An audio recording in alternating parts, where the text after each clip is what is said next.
चीर को लेकर के ओढ़ करके बैठ जाती हैं, प्रहलाद को गोद में लेकर के।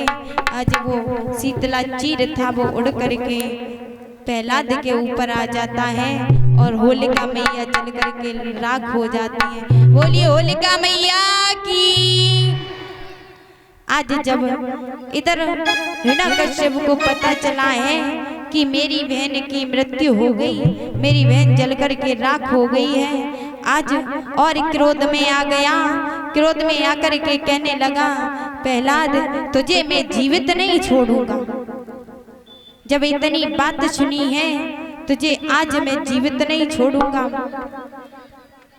तो कहने लगे प्रहलाद, पिताश्री आपने काफी प्रयत्न कर लिए मुझे मारने के लिए, लेकिन आप सफल नहीं हो पाए। तो उसी समय महाराज हिरण्यकश्यप ने क्या किया, एक खम्भे को गर्म करवाया और कहा इस खम्भे से भेंट करो।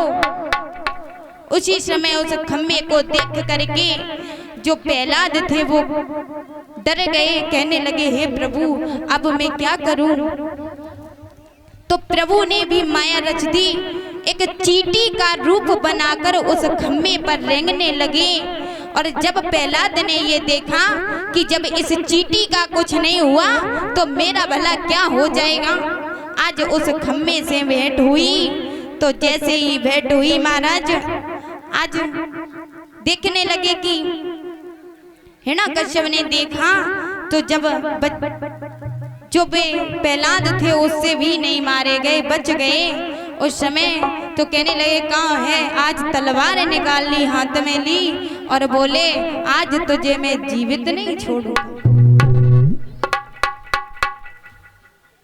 तेरा परमात्मा कहाँ है, आज तुझे कौन बचाएगा। हर एक तरीके से तू बच गया, आज देखते हैं मेरे हाथों से कैसे बचता है। उसी समय तलवार को हाथ में लिया, प्रहलाद का सिर धड़ से अलग करने के लिए जैसे ही चलते हैं तो भगवान प्रहलाद कहने लगे पिताश्री आपको नहीं पता इस तलवार में भी भगवान है, कड़ में वास करते हैं, तुम में भी भगवान है, मुझ में भी भगवान है, भगवान हर जगह है।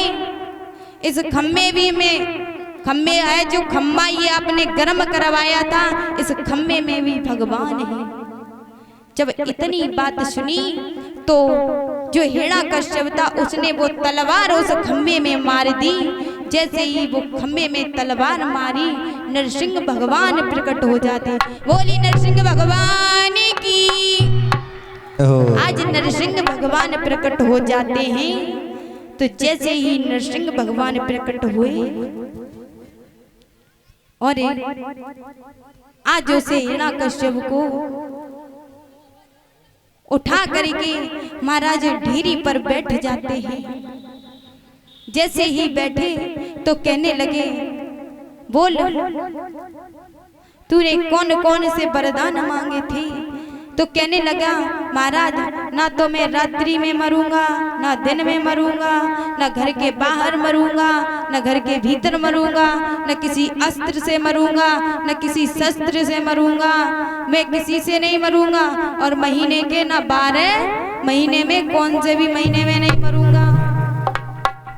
जब इतनी बात सुनी तो कहने लगा देख न मेरे हाथों में अस्त्र है, ना ही शस्त्र है, और ना ही दिन है, ना ही रात्रि है, ना ये 12 महीने में कौन सा भी महीना है, और ना ही हम भीतर हैं, ना घर के बाहर हैं, और ना ही दिन है, ना ही रात है।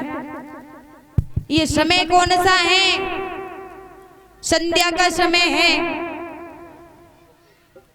ना घर के अंदर है, हम बैठे कहाँ हैं तुझे लेकर के ढेरी के बीच में, और मेरे हाथों में भी कोई शस्त्र नहीं है। आज भगवान अपने नाखूनों से और कहने लगे साल का भी कोई महीना नहीं है, ये लोंद का जो महीना बनाया गया है वो उसी लोंद के महीने में महाराज हिरण्यकश्यप का अंत करते हैं।